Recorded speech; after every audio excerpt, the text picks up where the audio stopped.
Good evening, ladies. Good evening, gentlemen. It is exactly 8 p.m. on our studio clock, and its news are on Spectrum Television. Making news tonight, October 21, 2022. Traffic congestion grips Yaoundé as President Paul Biya returns from a brief stay in Geneva, marking a significant moment for the political capital. His arrival after weeks of health speculation has drawn enthusiastic crowds eager to welcome their leader back. Stay tuned for highlights of this momentous event in today's news edition. Also, in a significant development in the Martinez-Zago case, the Public Prosecutor's Office has called for the rejection of various exceptions raised by the parties involved. As tensions rise, legal teams are sharply divided on the matter. Insight into this unfolding drama, the complexities and implications surrounding the trial of those accused in the assassination of the outspoken journalist. The stories in full and more will be brought to you in a short while. You're welcome once again, ladies and gentlemen. You're watching the 8 p.m. Bilingual Primetime Newscast on your TV, Spectrum Television. I'll kickstart right away, and it is in the French language with Lydie Makeda Newton. Bonsoir, Lydie. Bonsoir Christelle Assex-Ouellet, mesdames, messieurs, bonsoir. Nous vous l'annoncions il y a un instant. Le président de la République est de retour au Cameroun. Le président Paul Biya revient de Genève en Suisse où il a séjourné pendant plus d'un mois après sa participation au dernier forum Chine-Afrique qui s'est déroulé du 5 au 6 septembre 2024. Le couple présidentiel a atterri ce lundi après-midi à l'aéroport international de Yaoundé-Simalène aux environs de 16h50. Et au pied de la passerelle pour accueillir le chef de l'État, le ministre d'État, ministre secrétaire général à la présidence de la République, Ferdinand Ngongo, le directeur du cabinet civil et plusieurs membres du gouvernement. Nous y reviendrons dans nos prochaines éditions. Affaire Martinez-Zago, le ministère public s'est prononcé ce jour sur les différentes exceptions soulevées par les partis. Il a demandé leur rejet et en attendant que le tribunal se prononce dessus, les conseils sont divisés sur la question. Plus de détails avec vous, Olivier Bouzike à Yaoundé. À l'audience de ce 21 octobre, le ministère public s'est prononcé sur les exceptions soulevées durant la dernière audience par les différentes parties. Nous avons aujourd'hui 17 points de droit sur lesquels le tribunal doit se prononcer. C'est tout ce que nous demandons. On est au tournant de ce procès. Est-ce que le tribunal va valider les violations de la loi que nous avons décriées au cours de l'enquête préliminaire et au cours de l'instruction? Est-ce que le tribunal va botter en touche la question du juge Sikati, qui le 1er décembre a pris une décision mettant hors de cause 2 personnes poursuivies dans cette affaire, dont nos 2 clients, nos Bidjan, et M. Jean-Pierre Mougou-Belinga, a-t-il une falsification de ce dossier? Voilà une question que nous avons encore posée au tribunal. Est-ce que le commissaire du gouvernement a le pouvoir, lorsqu'il reçoit les actes des officiers de police judiciaire, de les corriger en termes de régularisation? Si on vous a arrêté sans mandat, sans procès verbal d'arrestation, est-ce que le procureur a le droit de créer un faux procès verbal de régularisation ou un faux procès verbal d'arrestation ou un faux procès verbal de perquisition? Ce sont des questions fondamentales. La partie civile, comme le parquet, juge certaines exceptions prématurées. Du départ à l'entame de cette procédure, conformément à la loi, nous avons demandé qu'on mette à la disposition de toutes les parties, toutes les pièces de procédure. Ça permet que chacun prépare sa défense et quand nous venons discuter là, que chacun discute sur ce qu'il a lu et sur ce qui est. Bon, le tribunal a estimé que les parties devraient aller au greffe consulté. Nous avons fait appel de cette décision qui nous refusait la reproduction du dossier. À la Cour d'appel, on a confirmé la décision du tribunal. Nous avons fait pourvoi et la procédure actuellement est au niveau de la Cour suprême pour savoir si on devrait nous délivrer à toutes les parties copies des dossiers ou pas. Bon, que l'une des parties qui était avec nous au départ et qui a, en chemin, a essayé de faire fausse route pour revenir vouloir défendre sa proposition en viennent encore ces pièces que nous voulions tous. Cela prouve tout simplement qu'eux, ils ne sont pas en cohérence avec eux-mêmes. Au départ, ils voulaient les pièces, ils n'en ont pas eu, ils sont venus pour le débat, mais quand ils expliquent les pièces ne sont pas dans le dossier, ils s'en plaignent. Comment est-ce qu'on pourra nous départager en ce moment-là? Le problème seulement dans ce dossier, c'est qu'en l'état de la procédure, personne n'a des pièces du dossier, aucune pièce n'a encore été introduite dans le dossier de procédure et il est prématuré, comme je vous l'ai dit tout à l'heure, il est hâtif et anticipé de pouvoir discuter d'une quelconque exception fondée sur les pièces de ces procédures. Conclusion, le ministère public a demandé le rejet de toutes les exceptions soulevées. Le tribunal a renvoyé la cause pour délibérer et se prononcer le 11 novembre prochain. L'éducation Yaoundé abrite depuis ce matin la réunion du comité d'experts de l'école inter-État des sciences et médecine vétérinaire de Dakar.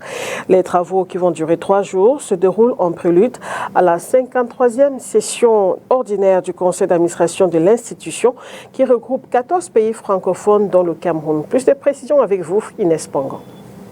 C'est une session ordinaire qui veut évaluer l'année écoulée et celle à venir de l'école inter-État des sciences et médecine vétérinaire de Dakar. La 53e du genre de cette institution, regroupant 14 États francophones de l'Afrique de l'Ouest et du Centre, veut faire un bilan des finances et de l'atteinte des objectifs assignés à cette institution de formation, de recherche, de service à la communauté. Cette année, nous reprenons notre étapes de mission de l'institution, à savoir la formation. Nous donnons donc aux États membres de cette institution les informations de ce que nous réalisons, tant au niveau de la formation qu'au niveau de la recherche et des services à la communauté. Les innovations que nous apportons pour permettre de donner des ressources humaines de bonne qualité. Le numérique est également au centre des travaux. Les opportunités qu'il peut offrir à l'apprentissage sont au centre des réflexions. La formation pratique, vous savez, nous sommes des vétérinaires, nous travaillons sur des animaux. Et l'accès à des fermes pose des problèmes souvent. Et en conséquence, il faut trouver une alternative à cela. Et pour cela, je pense que les numériques peuvent nous apporter des systèmes virtuels pour permettre aux étudiants d'être dans un contexte réel, mais virtuel, et de façon donc à apprendre à mieux maîtriser leur stress, à mieux maîtriser leur environnement de travail, de façon à ce que lorsqu'ils seront devant un animal, il n'y ait pas de stress et ne stresse pas l'animal. Ce 21 octobre 2024 se tient à Yaoundé la réunion du comité d'experts en prélude à la 53e session ordinaire du conseil d'administration de la dite école. Despite government efforts to curb illegal drug sales, the trade continues to thrive in Cameroon, largely fueled by the high cost of prescription medications in pharmacies. Many residents turn to street vendors for affordable alternatives, revealing a troubling circle of desperation and complicity. More on this present issue in the following report. Over the years, temporary sales point and roadside dealers of drugs have been thriving via the black market. Some patients, due to insufficient funds to afford the high prices and prescriptions required in established chemists or pharmacies, opt for medication of doubtful quality from unregistered operators. I get my medications from the roadside because I don't have the means to get them from the pharmacy.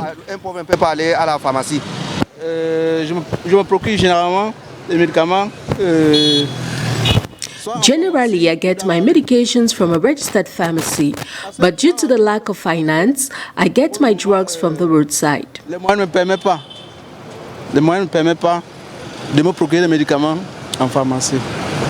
This notwithstanding, some conscious individuals prefer to get these medications from registered pharmacies as they believe is the right and safest place to buy drugs.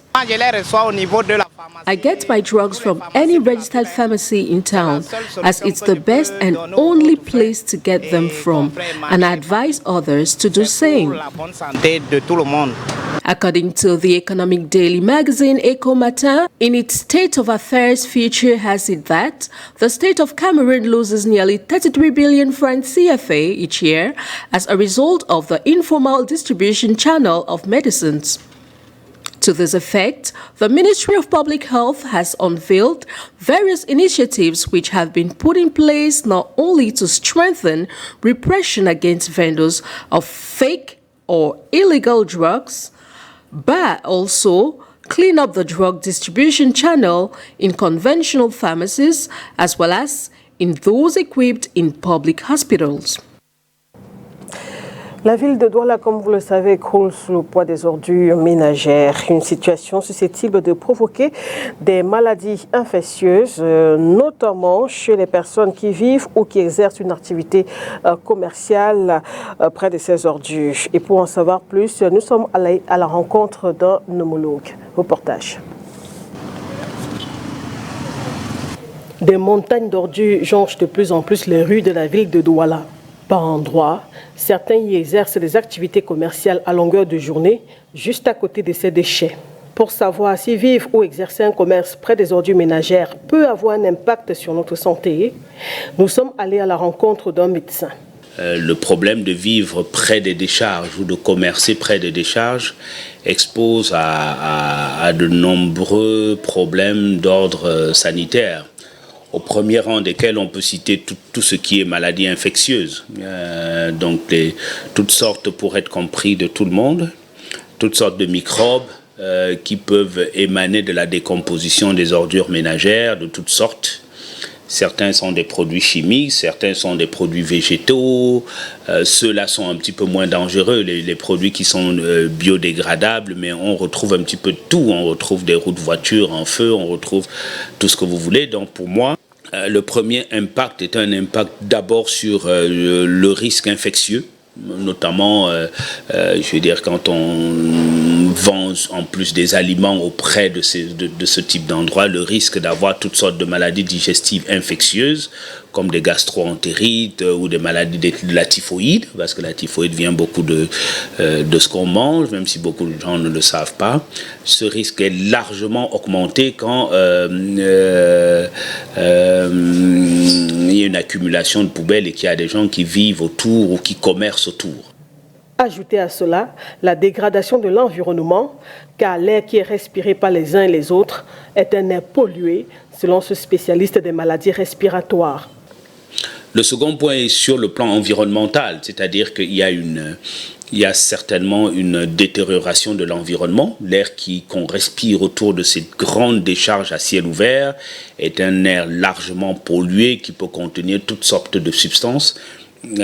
C'est difficile de dire lesquelles exactement parce que ça dépend du type de poubelle, c'est-à-dire qu'une poubelle d'ordures ménagères n'est pas la même chose qu'une poubelle industrielle, et chez nous on se rend compte que on ne fait pas forcément le tri entre les deux, et que les industriels qui près de chez eux, de leurs usines, ont des accumulations de poubelles, ne se gênent pas pour la plupart à les déverser sans aucun scrupule. Donc là, il y a une pollution environnementale très très importante, notamment pour les personnes qui vivent autour. Le médecin recommande alors de vivre et d'exercer ses activités commerciales dans un environnement sain.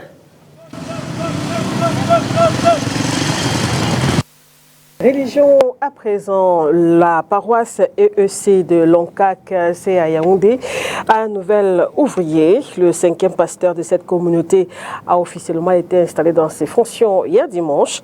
Au pasteur Badjo Pangan Michel, il lui a été demandé de travailler dans la foi et le respect des textes de l'église évangélique du Cameroun. Reportage.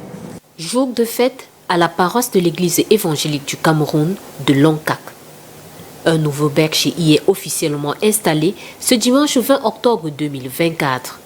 Le pasteur Badjo Pangan Michel prend le service dans cette communauté de la ville de Yaoundé après 8 années de ministère dans la capitale économique Douala. À ce dernier, 5e pasteur de la paroisse de Lonkac, l'église évangélique du Cameroun par le canal de la région synodale du Centre et Sud 1 recommande une étroite collaboration avec les autres ouvriers déjà en poste. Tenu de se soumettre, d'écouter ceux qui viennent au-devant de lui, en l'occurrence le responsable de la communauté et ses collègues. Et je crois fermement qu'une équipe soudée, un travail collégial est porteur pour la communauté. Un message qui semble compris par l'élu du jour qui dit compter sur les faveurs de Dieu. C'est un sentiment de joie, c'est vrai, mais aussi de peur au regard de la tâche si immense qui nous attend, qui nous incombe dans cette communauté. Mais nous comptons sur la grâce de Dieu pour pouvoir demeurer fidèle et être à la hauteur. Le nouveau pasteur est établi dans ses fonctions dans un contexte fait de nombreux challenges dans la paroisse de Lonka, entre autres les dons de reconnaissance et les travaux de construction du presbytère. From our local stories, we now take you over to Malawi, where female banana farmers are turning adversity into opportunity by crafting wine from overripe bananas that will otherwise spoil due to climate change. With the support from the Consip Cooperative Union, this innovative initiative not only combats crop loss but also showcases the resilience and creativity of local communities in the face of environmental challenges. More of the story with our VOA partners. Regina Nkandawire, a small-scale banana farmer in Karonga district in northern Malawi, has long discarded bananas that were overripe because of extreme temperatures. Malawi is suffering some of the worst impacts of climate change, which has resulted in natural disasters for the past 3 years. Here in Karonga, for example, hot weather conditions, sometimes reaching as high as 43 degrees Celsius, have caused severe heat waves affecting banana farmers like in Nkandawire. I faced a lot of problems. I was not able to find money to buy food and also to pay school fees for my children. That's when I decided to join a group of banana farmers. But with the support from Consip Cooperative Union, the women and a few men in Twitule Cooperative are transforming their overripe bananas into wine to offset their losses. I am making a lot of profits now because I am able to pay school fees for my children. I have also bought some livestock that I sell whenever I need money to meet the needs of my children at school. The production process involves fermenting overripe bananas with sugar, yeast, water, and lemons. The final product contains 13% alcohol and is sold for about $3 a bottle. However, the challenge is that the farmers are yet to be certified to sell their wine outside the country. So it is a very big problem for them to take their wine to abroad. So as we are just now, we are in the time that we are waiting for the Malawi Bureau of Standards to give them the certificate and to do something so that their product should be known everywhere in this world. Government authorities say the initiative complements efforts tailored to economically empower vulnerable groups. We take them on board to have some food for work programs. So when they do this, we also encourage them to form the groups. So we train them and the mindset change. We have a rule book which encourages them to start thinking outside the box. Currently, the group produces about 45 bottles per day, but they say plans are in the offing to purchase machines that will increase production to meet the increasing demand. Lamek Masina, VOA News, Karonga District, Malawi.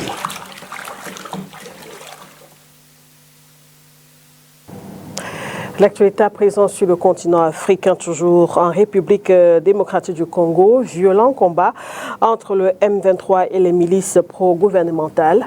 Au Mozambique, dispersion d'une manifestation contre les fraudes lors de la présidentielle.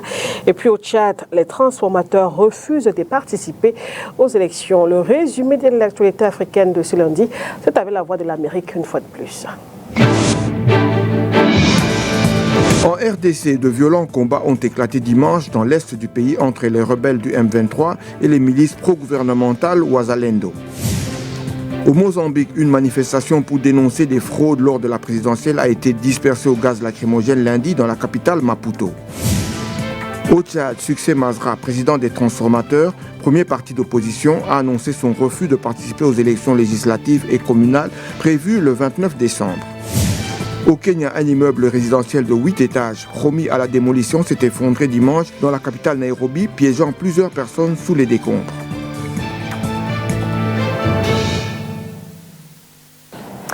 And on our sports page, Cameroon's Intermediate Lions coach Saul Simplice has unveiled a 30-man squad ahead of the African Nations Championship qualifiers against Central African Republic in December. This announcement sets the stage for a crucial showdown as the team aims to secure their place in the tournament. Updates on this story with Onila Donet. Cameroon's Intermediate Lion coach, Saul Simplice, has named a preliminary 30-man squad for the African Nations Championship qualifiers against the Central African Republic scheduled for December.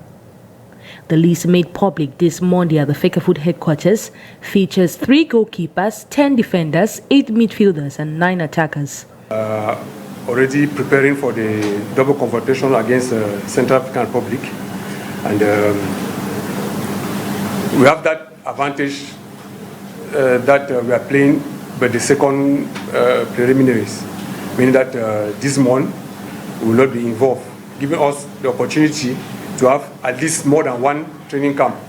Leading the goalkeeping contingent is Cameroon international Marcelin Babi, joined by Drissou Mfo and Samuel Elimbi. After a lengthy absence, Babi returns to the national setup following stellar display with Gazelle, where he played a pivotal role in their playoff run. Force heroics were instrumental in Colombia clinching their first domestic title, as his crucial save ensured the clean sheet throughout the campaign. Last season, because the season have not yet started, the some of the players of last season and their performances during pre-season tournaments that are going on everywhere. So that's how we selected them. Fresh from the Under-20 UNIFAC tournament in the Democratic Republic of Congo, Wilfried Douala Nathan, Boris Fomo, Hamidou Hamza and Dawai Frederic have also been included. Fomo finished last season as one of the top scorers with 16 goals, earning his first call-up to the Intermediate Lions. Richmond G, previously overlooked for under-20 and under-23 duties, now gets his chance to shine on the international stage. From this league, Amanko has signed in Tunisia from this league. Etoga has signed out of the country. Emmanuel Munga has signed from in Denmark. Motapong has signed Espanyol. Koloko has signed in Saudi Arabia. There are a lot of them. Boris Kachi has just signed in Egypt. I don't know if top leagues will come and look for bad players. Additionally, Chindo John Bosco, a standout from Young Sport Academy last season, returns after featuring with the Indomitable Lions in June. Notably, Simplice has included some players from the third tier. Gilles Le Grand Kebel, top scorer of the Littoral Regional League, is one of them. This is to qualify, and if it was something that was impossible, I would have said I'm not in. I think we have a chance, a very big chance. The federation is putting everything in place for us to be in good conditions. That's why they accepted this training camp. We are playing in December, but they accepted a camp now for us to have at least an idea of what we can add in December. The coach calls on the support of Cameroonians as he prepares this team for December action. And that's the package we put together for you on tonight's edition on the 8 p.m. bilingual newscast on Spectrum Television. We appreciate your time with us. Thanks for watching. Stay tuned to very interesting programs on Spectrum Television. See you again tomorrow for more news and fresh news, of course, on Spectrum Television. Good night. Good night to you, Makeda Lidi Newton. Au revoir, Christelle Asek, mesdames, messieurs. Merci de votre attention. Au revoir.